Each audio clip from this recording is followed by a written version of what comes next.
ಆದಿನಾಥ ಸಮಾರಂಭಾಂ ಶಂಕರಾಚಾರ್ಯ ಮಧ್ಯಮಾಂ ಪರಮಾನಂದನಾಥ ಪರ್ಯಂತಾಂ ಒಂದೇ ಗುರು ಪರಂಪರಾಂ. ಗುರುಬ್ರಹ್ಮ ಗುರುರ್ವಿಷ್ಣು ಗುರುದೇವೋ ಮಹೇಶ್ವರಃ ಗುರು ಸಾಕ್ಷಾತ್ ಪರಬ್ರಹ್ಮ ತಸ್ಮೈ ಶ್ರೀ ಗುರವೇ ನಮಃ. ಭಜೆ ಶ್ರೀಚಕ್ರ ಮಧ್ಯಸ್ಥಾಂ ದಕ್ಷಿಣೋತ್ತರಯೋ ಸದಾ ಶ್ಯಾಮಾ ವಾರ್ತಾಳಿ ಸಂಸೇವ್ಯಾಂ ಭವಾನೀಂ ಲಲಿತಾಂಬಿಕಾಂ. ಶ್ರೀ ಗುರುಭ್ಯೋ ನಮಃ. ಶ್ರೀ ಮಾತ್ರೇ ನಮಃ. ಈ ದಿನ ಕಮೆಂಟ್ನಲ್ಲಿ ಬಂದಿರತಕ್ಕಂತಹ ಪ್ರಶ್ನೆಗಳಿಗೆ ಉತ್ತರ ಕೊಡುವಂತಹ ಪ್ರಯತ್ನವನ್ನ ಮಾಡ್ತಾ ಇದ್ದೇನೆ. ಮೊದಲನೇದಾಗಿ ಲಲಿತಾದೇವಿಗೂ ಶ್ಯಾಮಲಾದೇವಿಗೂ ಇರುವಂತಹ ವ್ಯತ್ಯಾಸ ಏನು ಅಂತ ಕೇಳಿದ್ರು. ನಾನು ಇದಕ್ಕೂ ಮೊದಲು ಹೇಳಿದ್ದೀನಿ ಬಹಳಷ್ಟು ಸಾರಿ. ಅಂದ್ರೆ ಲಲಿತಾ ಪರಮೇಶ್ವರಿ ಅಮ್ಮನವರ ದೇಹದಿಂದ ಹೊರಬರ್ತಕ್ಕಂತಹ ಅರುಣ ವರ್ಣದ ಕಾಂತಿ ಪುಂಜಗಳೇ ಶ್ರೀಚಕ್ರದಲ್ಲಿರ್ತಕ್ಕಂತಹ ದೇವತೆಗಳು. ಪರಮೇಶ್ವರಿಯ ಜ್ಞಾನ ರೂಪ ಸ್ತ್ರೀಮೂರ್ತಿಯ ರೂಪವನ್ನ ಧರಿಸಿದರೆ ಅವಳು ಶ್ಯಾಮಲಾದೇವಿ. ಅಂದ್ರೆ ಇಲ್ಲಿ ಶ್ಯಾಮಲಾ ಬೇರೆ ಲಲಿತಾ ಬೇರೆ ಅನ್ನೋದೇನೂ ಇಲ್ಲ. ಇವರೆಲ್ಲ ಲಲಿತಾದೇವಿಯ ಅಂಶಗಳೇ, ಅವಳ ದೇಹದಿಂದ ಬಂದಿರತಕ್ಕಂತಹ ದೇವತೆಗಳೇ ಅನ್ನೋದನ್ನ ನೆನ್ಪಿಟ್ಕೋಬೇಕು. ಇನ್ನು ಕಳಾವಾಹನೆಯನ್ನ ದೀಕ್ಷೆ ಇಲ್ಲದೆ ಮಾಡಬಹುದಾ ಅಂತ ಕೇಳಿದ್ರು. ಇದಕ್ಕೆ ಯಾಕೆ ನೀವೆಲ್ಲದಕ್ಕೂ ದೀಕ್ಷೆ ಇಲ್ಲದೆ ಮಾಡ್ಬೋದಾ, ಯಾಕೆ ಬರುತ್ತೆ ಇಂಥ ಪ್ರಶ್ನೆ ಅನ್ನೋದು ನನಗೆ ಗೊತ್ತಿಲ್ಲ ನಿಜವಾಗ್ಲು. ನಾನು ಹೇಳ್ತಾ ಇದ್ದೀನಿ, ಆ ವಿಡಿಯೋದಲ್ಲಿ ಕ್ಲಿಯರ್ ಆಗಿ ಹೇಳಿದ್ದೀನಿ. ಇಲ್ಲಿ ಮುಖ್ಯವಾಗಿ ಬೇಕಾಗಿರೋಂಥ ಅರ್ಹತೆ ಅಂದ್ರೆ ಭಕ್ತಿ, ಶ್ರದ್ಧೆ. ಅವೆರಡೂ ನಿಮ್ಮಲ್ಲಿದೆಯಾ? ಕಲ್ತ್ಕೊಳ್ಳಿ, ಖಂಡಿತ ಕಲ್ತ್ಕೊಳ್ಳಿ. ಇದಕ್ಕೇನು ದೀಕ್ಷೆಯ ಅವಶ್ಯಕತೆ ಇಲ್ಲ. ಪ್ರತಿಯೊಬ್ರು ಮಾಡ್ಲಿ, ಇದ್ರ ಬಗ್ಗೆ ಗೊತ್ತಾಗ್ಲಿ ಅನ್ನೋ ಉದ್ದೇಶದಿಂದ ನಾನು ಹೇಳಿರೋ ಅಂಥದ್ದು. ನಿಮಗೆ ಆಸಕ್ತಿ ಇದ್ರೆ, ಶ್ರದ್ಧೆ ಇದ್ರೆ ಖಂಡಿತ ಮಾಡಿ. ಈ ಡೌಟನ್ನ ಇಟ್ಕೊಳ್ಳೋದಿಕ್ ಹೋಗ್ಬೇಡಿ. ಇದಕ್ಕೆ ಯಾವ ದೀಕ್ಷೆಯ ಅವಶ್ಯಕತೆಯೂ ಇಲ್ಲ. ಇನ್ನು ಕಳಾವಾಹನೆ ಎಷ್ಟು ದಿನ ಮಾಡಬೇಕು ಅಂತ ಕೇಳಿದ್ರು. ಈಗ ನಾವ್ ಯಾವ್ದಾದ್ರೂ ಒಂದು ಮಂತ್ರವನ್ನ ಉಪದೇಶ ಮಾಡಿದ್ರೂ ಕೂಡ ಎಷ್ಟು ದಿನ ಮಾಡಬೇಕು ಈ ಮಂತ್ರ ನಮಗ್ ರಿಸಲ್ಟ್ ಕೊಡೋದಿಕ್ಕೆ ಅಂತ ಕೇಳ್ತಾರೆ. ಅಂದ್ರೆ ಅವ್ರು ಎಷ್ಟು ದಿನ ಮಾಡ್ಬೇಕು ಅಂತ ಕೇಳಿದ್ರೆ ಅದು ಹೇಗಿರುತ್ತೆ ಗೊತ್ತಾ?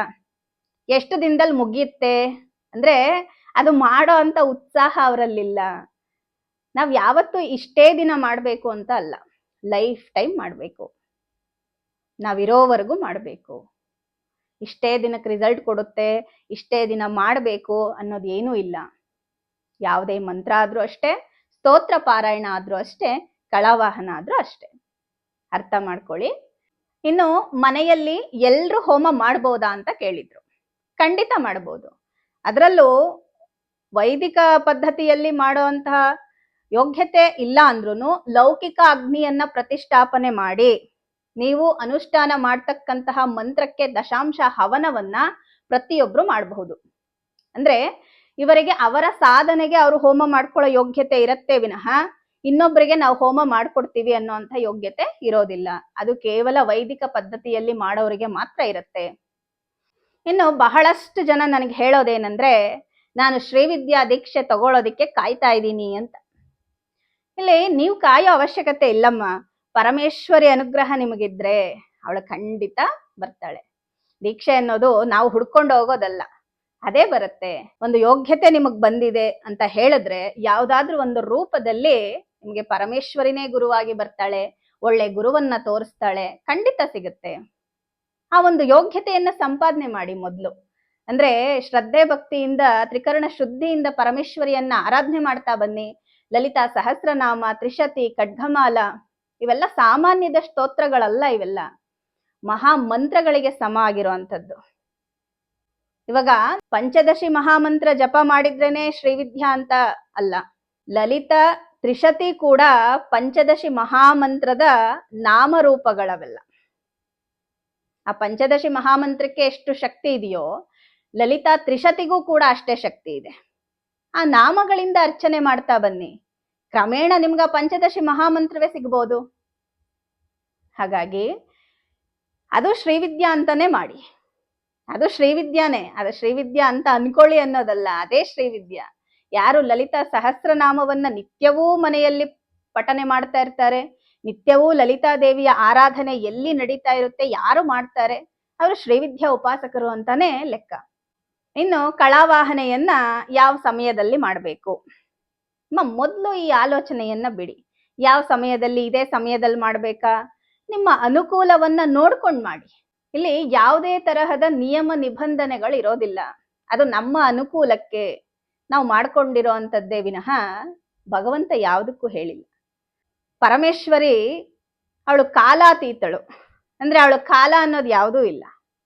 ನಿಮಗೆ ಯಾವ ಸಮಯ ಸಿಗುತ್ತೋ, ನೀವು ಪ್ರಶಾಂತವಾಗಿ ಇನ್ನೇನಿಲ್ಲಪ್ಪ ಇನ್ಯಾವ ಚಿಂತೆಯೂ ಇಲ್ಲ ನನಗೆ, ಈಗ ಕುತ್ಕೊಂಡು ಪರಮೇಶ್ವರಿಯ ಧ್ಯಾನನೋ ಕಳಾವಾಹನನೋ ಏನೋ ಒಂದು ಮಾಡೋಣ ಅಂತ ಹೇಳಿ ಮಾಡಬೇಕು. ಇನ್ನು ಪೂಜೆಗೆ ಮೊದಲು ಮಾಡ್ಬೇಕಾ ಪೂಜೆ ಆದ್ಮೇಲೆ ಮಾಡ್ಬೇಕಾ ಅಂತ ಕೇಳ್ತಾರೆ. ಪೂಜೆಗೆ ಮೊದಲೇ ಮಾಡಬೇಕು. ಯಾಕಂದ್ರೆ ನಾನು ಪರಮೇಶ್ವರಿಯ ಕಳೆಗಳನ್ನ ಆವಾಹನೆ ಮಾಡಿ ನನ್ನ ದೇಹಕ್ಕೆ, ಆ ನಂತರ ಆ ಪರಮೇಶ್ವರಿಯನ್ನ ನಾನು ಆರಾಧನೆ ಮಾಡುವಂತಹ ಅರ್ಹತೆ ನನಗೆ ಬರುತ್ತೆ ಅಂತ ಪೂಜೆಗೆ ಪ್ರಾರಂಭದಲ್ಲೇ ಮಾಡ್ಕೊಳ್ಬೇಕಾಗತ್ತೆ. ಇದನ್ನೇ ನೆನ್ಪಿಟ್ಕೊಳ್ಳಿ. ಇನ್ನೊಬ್ರು ಕೇಳಿದ್ರು, ಲಲಿತಾ ಸಹಸ್ರನಾಮವನ್ನ ಪಾರಾಯಣ ಮಾಡುವಾಗ ಮಹಾ ನೈವೇದ್ಯವೇ ಮಾಡ್ಬೇಕಾ ಅಥವಾ ಈ ಕಲ್ಸಕ್ಕರೆ, ಹಾಲು, ಈ ಹಣ್ಣುಗಳು ಇವನ್ನೆಲ್ಲ ಮಾಡ್ಬೋದಾ ಅಂತ ಕೇಳಿದ್ರು. ಯಥಾಶಕ್ತಿ ಮಾಡಿ. ಅಂದ್ರೆ ಮಹಾ ನೈವೇದ್ಯ ಅಂದ್ರೆ ವಿಶೇಷ ದಿನಗಳಲ್ಲಿ, ಈಗ ಮಂಗಳವಾರ, ಶುಕ್ರವಾರ, ಪಂಚಮಿ, ಅಷ್ಟಮಿ, ತ್ರಯೋದಶಿ, ಚತುರ್ದಶಿ, ಪೌರ್ಣಮಿ ಇವೆಲ್ಲ ಪರಮೇಶ್ವರಿಗೆ ಬಹಳ ಪ್ರೀತಿಕರವಾದಂತಹ ದಿನಗಳು ಅಂತ ಹೇಳ್ತಾರೆ. ಆ ದಿನಗಳಲ್ಲಿ ಪಾರಾಯಣ ಮಾಡೋದ್ರಿಂದ ನಮ್ಗೆ ಹೆಚ್ಚಿನ ಫಲಗಳು ಸಿಗತ್ತೆ ಅಂತ. ಆ ಸಮಯದಲ್ಲಿ ನೀವು ಮಹಾ ನೈವೇದ್ಯವನ್ನ ಮಾಡಿ. ಇಲ್ಲಿ ಮಹಾ ನೈವೇದ್ಯ ಅಂದ್ರೆ ಲಲಿತಾ ಸಹಸ್ರನಾಮದಲ್ಲಿ ಹೇಳಿರೋ ಅಂತಹ ಯಾವುದೋ ಒಂದು ಅನ್ನ ಪ್ರಸಾದವನ್ನ ನಿವೇದನೆ ಮಾಡಿದ್ರು ಆಯ್ತು, ಅಥವಾ ಉದ್ದಿನ ವಡೆಗಳನ್ನ ಮಾಡಿ ನಿವೇದನೆ ಮಾಡಿದ್ರು ತುಂಬಾ ಒಳ್ಳೇದು. ಏನೂ ಮಾಡಕ್ ಸಾಧ್ಯ ಇಲ್ಲ ಅಂದ್ರೆ ಒಂದು ತೆಂಗಿನಕಾಯನ್ನ ಹೊಡೆದು ಅದೇ ಮಹಾ ನೈವೇದ್ಯ ಅಂತ ಮಾಡಿ. ಇನ್ನು ನಿತ್ಯವೂ ಪಂಚೋಪಚಾರ ಪೂಜೆ ಮಾಡೋವಾಗ ಕಲ್ಸಕ್ಕರೆ ಆದ್ರೂ ಇಡಬಹುದು, ಬೆಲ್ಲನಾದ್ರೂ ಇಡಬಹುದು, ಅಥವಾ ಹಾಲು, ಹಣ್ಣು ಇತ್ಯಾದಿಗಳನ್ನೆಲ್ಲ ಇಡಬಹುದು, ಏನ್ ತೊಂದರೆ ಇಲ್ಲ. ಇನ್ನೊಬ್ರು ಕೇಳಿದ್ರು, ಒಂದು ಸಾರಿ ಗುರುವಿನಿಂದ ಮಂತ್ರವನ್ನ ತಗೊಂಡ್ರೆ ನಾವು ಮತ್ತೆ ಮತ್ತೆ ತಗೊಳ್ಳೋ ಹಾಗಿಲ್ವಾ? ನಮ್ಗೆ ಯಾವ ಮಂತ್ರ ಬೇಕೋ ಅದನ್ನ ನಾವೇ ಬುಕ್ಕಲ್ಲಿರೋ ಅಂಥದ್ದು ಮಂತ್ರ ಇರುತ್ತೆ, ಅದನ್ನ ನಾವೇ ತಗೊಂಡು ಜಪ ಮಾಡ್ಕೊಂಡು ಹೋಗ್ಬೋದಾ ಅಂತ ಕೇಳಿದ್ರು. ಹಾಗೆ ಸಾಧ್ಯ ಆಗುತ್ತೆ? ಈಗ ಶ್ರೀವಿದ್ಯಾದಲ್ಲಂದ್ರೆ ಫಸ್ಟ್ ಗುರು ಮಂತ್ರ ಕೊಡ್ತಾರೆ. ಗುರು, ಗಣಪತಿ, ಬಾಲ, ಪಂಚದಶಿ, ಷೋಡಶಿ ಹೀಗೆ ಪೂರ್ಣ ದೀಕ್ಷೆವರೆಗೂ ಗುರುವಿನ ಹತ್ರನೇ ತಗೊಳ್ಬೇಕು ಮಂತ್ರ. ಆಮೇಲೆ ಅವ್ರು ಪೂರ್ಣ ದೀಕ್ಷೆ ಆಗಿ ನೀನ್ ಎಲಿಜಿಬಲ್ ಇದ್ಯಾ ಶ್ರೀವಿದ್ಯಾ ಮಂತ್ರ ದೀಕ್ಷೆ ಕೊಡೋದಕ್ಕೆ ಅಂತ ಹೇಳಿದಾಗ ಆಗ ಯಾವ ಮಂತ್ರವನ್ನು ಗುರುಗಳಿಂದ ಮತ್ತೆ ತಗೊಳ್ಳೋ ಅಂತ ಅವಶ್ಯಕತೆ ಇರೋದಿಲ್ಲ, ನಾವೇ ಮಾಡ್ಕೊಳ್ಬೋದು. ಇನ್ನು ಕೆಲವೊಂದು ಮಂತ್ರಗಳಿದೆ. ಇವಾಗ ಶಿವ ಪಂಚಾಕ್ಷರಿ ಆಗ್ಬೋದು, ಇವಾಗ ಗಂ ಗಣಪತಯೇ ನಮಃ, ಇವಾಗ ಯಾವುದೋ ಒಂದು ಇಷ್ಟ ದೇವತೆಯ ನಾಮಸ್ಮರಣೆ ಮಾಡ್ಕೊಳ್ತೀರಾ, ಅದಕ್ಕೆಲ್ಲ ದೀಕ್ಷೆಯ ಅವಶ್ಯಕತೆ ಇರೋದಿಲ್ಲ. ಇನ್ನು ನಮ್ಗೆ ಮಂತ್ರ ದೀಕ್ಷೆ ತಗೊಳ್ಬೇಕು ಅಂತ ಇಷ್ಟ, ಬಟ್ ನಮ್ಗೆ ಯಾರು ಗುರುಗಳು ಸಿಗ್ತಾ ಇಲ್ಲ, ನಾವ್ ಏನ್ ಮಾಡ್ಬೇಕು ಅಂತ ಬಹಳಷ್ಟು ಜನ ಕೇಳ್ತಾರೆ. ಅಂದ್ರೆ ಗುರು ಇಲ್ಲದೆ ನಾವು ಮಂತ್ರವನ್ನ ಯಾವ ರೀತಿ ಜಪ ಮಾಡ್ಬೇಕು ಅಂತ ಅವರಿಗೆ ಶಾಸ್ತ್ರ ಒಂದು ಸಲಹೆಯನ್ನು ಕೊಡುತ್ತೆ. ಏನಂದ್ರೆ, ಒಂದು ಬಿಳಿಯ ಕಾಗದವನ್ನ ತಗೊಂಡು ಅದರಲ್ಲಿ ನೀವು ಯಾವ ಮಂತ್ರವನ್ನ ಜಪ ಮಾಡೋದಕ್ಕೆ ಇಷ್ಟ ಪಡ್ತಾ ಇದ್ದೀರೋ ಆ ಮಂತ್ರವನ್ನ ಬರಿಬೇಕು. ಬರೆದು ಅದನ್ನ ಶಿವನ ದೇವಸ್ಥಾನಕ್ಕೆ ತಗೊಂಡೋಗ್ಬೇಕು. ತಗೊಂಡೋಗಿ ಅದು ಬ್ರಾಹ್ಮಿ ಮುಹೂರ್ತದಲ್ಲಾದ್ರೂ ಆಗ್ಬೋದು ಅಥವಾ ಗೋಧೂಳಿ ಸಮಯದಲ್ಲಾದ್ರೂ ನಡೆಯುತ್ತೆ. ತಗೊಂಡು ಹೋಗಿ ಅಲ್ಲಿ ಪರಮೇಶ್ವರನ ಹತ್ರ ಅದನ್ನ ಇಟ್ಟು ಪೂಜೆ ಮಾಡಿಸಿ. ನೀವು ಪರಮೇಶ್ವರನಿಗೆ ತೆಂಗಿನಕಾಯಿ ಎಲ್ಲ ಒಡೆದು ನೈವೇದ್ಯವನ್ನ ಮಾಡಿದ ನಂತರ ಆ ಪೇಪರ್ನಲ್ಲಿ ಬರೆದಿರ್ತಕ್ಕಂತಹ ಮಂತ್ರವನ್ನ ಅಲ್ಲಿ ಯಥಾಶಕ್ತಿ ಜಪ ಮಾಡಬೇಕು. ಅಂದ್ರೆ 1 ಗಂಟೆ 2 ಗಂಟೆ ಹೀಗೆ ನಿಮ್ಗೆ ಎಷ್ಟು ಸಮಯ ಇರುತ್ತೋ ಅಷ್ಟು ಸಾರಿ ಅಲ್ಲಿ ಜಪವನ್ನ ಪ್ರಾರಂಭ ಮಾಡಬೇಕು. ಯಾಕಂದ್ರೆ ಶಿವಾಯ ಗುರವೇ ನಮಃ ಅಂತ ಹೇಳ್ತಾರೆ. ಅಂದ್ರೆ ಪರಮೇಶ್ವರನೇ ಗುರುವಿನ ರೂಪದಲ್ಲಿ, ದಕ್ಷಿಣಾಮೂರ್ತಿಯ ರೂಪದಲ್ಲಿ ಬಂದು ನಮಗೆ ಎಲ್ಲಾ ಮಂತ್ರಗಳನ್ನ ಕೊಟ್ಟಿರೋ ಅಂಥದ್ದು. ಹಾಗಾಗಿ ಯಾರಿಗೆಲ್ಲ ಆಸಕ್ತಿ ಇದೆ, ಅಷ್ಟು ಭಗವಂತನ ಮೇಲೆ ಅಷ್ಟು ಅಮಿತವಾದ ಭಕ್ತಿ ಪ್ರೇಮ ಇದೆ, ಅವ್ರು ಖಂಡಿತ ಈ ರೀತಿ ಮಾಡಬಹುದು. ಅದರಲ್ಲೂ ಸಾತ್ವಿಕ ಮಂತ್ರಗಳನ್ನ ಮಾಡಬೇಕು. ಕೆಲವೊಂದು ತಾಮಸ ಮಂತ್ರಗಳಿರುತ್ತೆ, ಬಹಳ ಉಗ್ರವಾದಂತಹ ಬೀಜಾಕ್ಷರಗಳಿಂದ ಕೂಡಿರ್ತಕ್ಕಂತಹ ಮಂತ್ರಗಳಿರುತ್ತೆ. ಅವುಗಳಿಗೆ ಗುರುವಿನ ಅವಶ್ಯಕತೆ ಬೇಕಿರುತ್ತೆ. ಯಾಕಂದ್ರೆ ನಮ್ಮ ಸಾಧನೆಯಲ್ಲಿ ಏನೇ ಏಳು ಬೀಳುಗಳು ಬಂದಾಗ ನಮಗೆ ಸಲಹೆಯನ್ನ ಕೊಡೋದಕ್ಕೆ ಗುರುವಿನ ಅವಶ್ಯಕತೆ ಬೇಕೇ ಬೇಕು.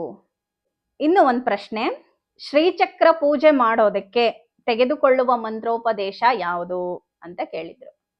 ಶ್ರೀಚಕ್ರ, ಶ್ರೀವಿದ್ಯಾ, ಲಲಿತಾ ಈ ಮೂರಕ್ಕೂ ಅಭೇದ. ಇವು ಮೂರು ಒಂದೇ, ಇವು ಮೂರು ಬೇರೆ ಬೇರೆ ಅಂತ ನೋಡಬಾರ್ದು.